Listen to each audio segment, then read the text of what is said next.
When COVID happened, not many people were traveling. And when I went home in August 2020 at the height of the pandemic and saw my people going through some very, very tough times, I thought through some ways that I could help them get back on their feet. Something my mother had always potted in me, you know. I always understood that I'm very blessed, and out of that comes a responsibility because, as the Bible say, to whom much is given, much is expected.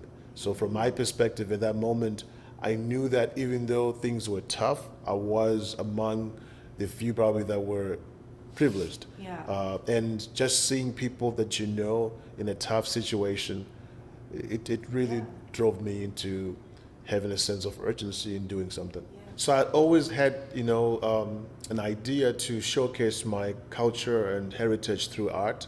And I'll, I'll bring a few pieces into the U.S. And I would always say, one day I can do it on a bigger scale, because I always felt that we have very good art, and I hope you see the gallery does have some beautiful art. But I did not realize that COVID would speed up that process. In pure X's and O's at the beginning of the project, it did not make a lot of sense. This is for sure, because people were trying to, stabilize their food, sources, tons of things, supply chain issues, inflation, you name it.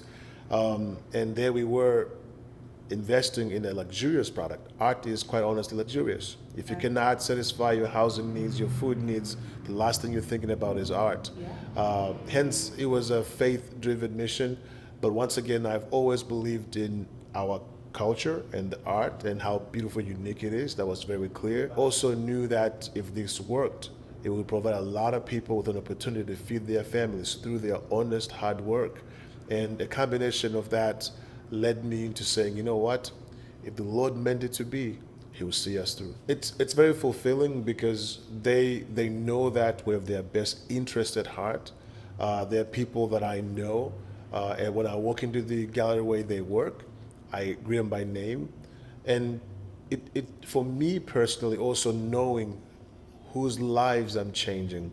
That's very, very fulfilling. There are a number of guys that have told us they were able to afford their children to go to certain schools that they probably would have never had a chance to do before. And some people have told us, hey, look, I was able to finish the house I was working for my parents. I was building a house for my parents. Having resources from this partnership allowed me to finish that project. Those stories are quite frankly one of the key reasons why I'll probably do this as long as I can, Yeah. because it shows us that people's lives are changing for the better.